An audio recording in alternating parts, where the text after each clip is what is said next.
Back with breaking updates coming in the Kavadia route nameplate controversy. The UP government has now filed an affidavit in the Supreme Court ahead of the hearing today. The UP government has opposed the petitions challenging its diktat regarding the display of name of shop owners on the covered route.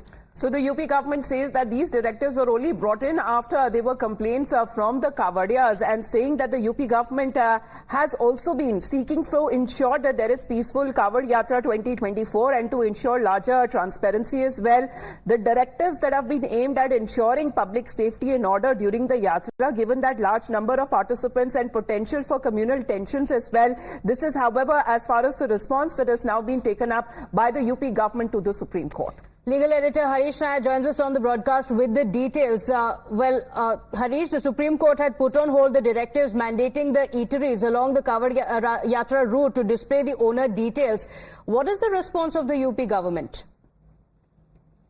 Yes, as you rightly said, Pratibha, in fact, the Supreme Court had put a stay on the nameplate rule and a response of the Uttar Pradesh government and Uttarakhand government, and the Supreme Court had prima facie evidence of the fact the complaint of the petitioners that it is nothing but an economic boycott and exclusion by identity.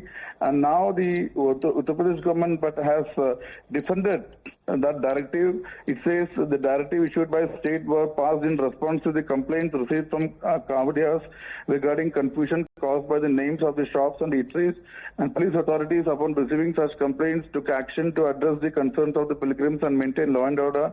UP said it has imposed no ban or prohibition on the trade or business of the food sellers except the restriction on selling non-vegetarian food. And they are free to conduct their business as usual.